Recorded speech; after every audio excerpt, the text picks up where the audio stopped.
On January 26th, Transport Canada issued an advisory circular regarding the designation of international airports in Canada.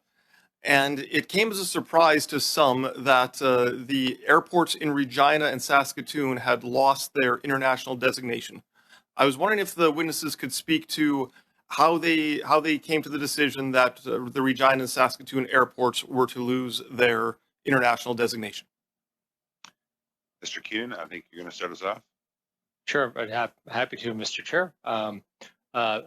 Thank you for the question from the member. It's a good question. I think Transport Canada recognizes that the circular the purpose of the circular was to sort of update information on international airport designations, and I would say we recognize that we caught a few people by surprise, and we're continuing to consult on that. In fact, we're seeking information from any airport or aerodrome regarding their activities aligning to this definition under IATA. And so we anticipate advancing those consultations and issuing a more comprehensive list of airports. It was simply a reflection of the fact we didn't have all of the information, so we're continuing to consult on that. And I believe officials from the department have reached out to partners in the airport sector to highlight the fact that we would welcome information from them to build a more complete and updated list. Kram? And is it typical to change these designations without a consultation process beforehand? Quite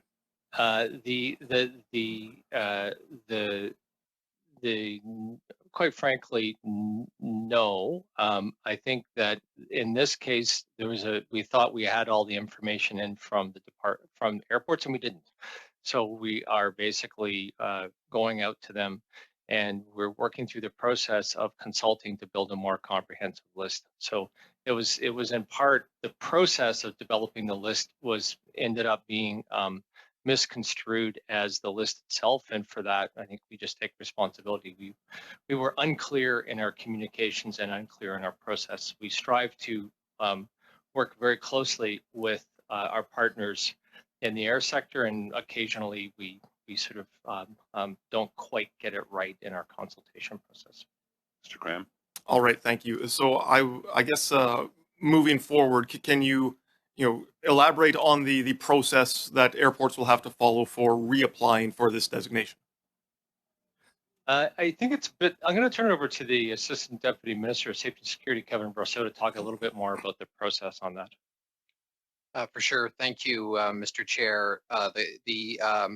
There is a process, and it's in fact what an airport would have to do, Mr. Chair, is submit documentation to Transport Canada, hitting on the elements identified in the International Civil Aviation Organization convention.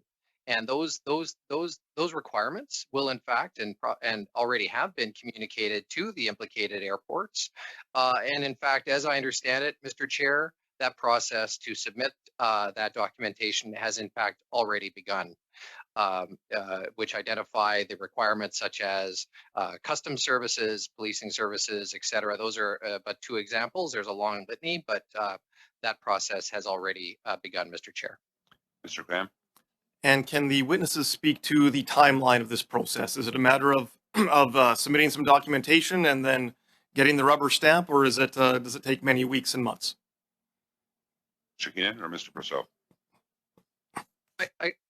I can follow up, Mr. Chair.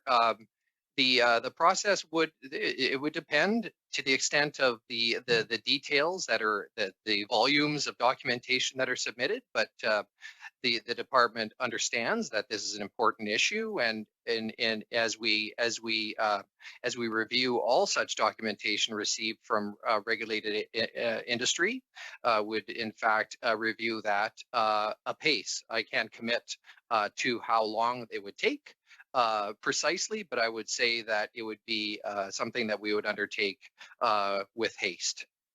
Mr. Kram? Thank you, Mr. Chair. Okay, and finally, I would like to follow up on NAV Canada's study to close several of this country's air traffic control towers.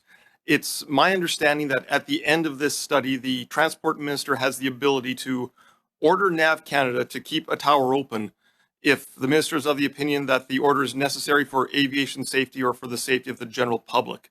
Can the witnesses offer any insight as to how the minister will come to this final decision regarding the closure of the towers?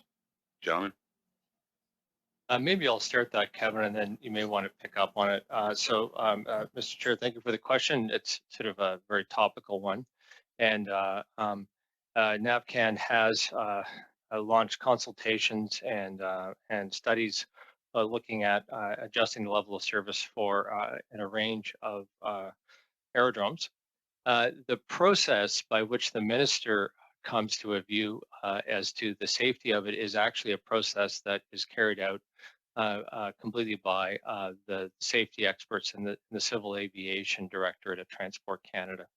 And so they have, NAVCAN has to submit studies in terms of fully assessing the implications of any proposed level of service change. There's a very careful review in the Civil Aviation Directorate, and they will essentially, if there is a material issue if there's an issue with respect to aviation safety, they will deny the proposed level of service change.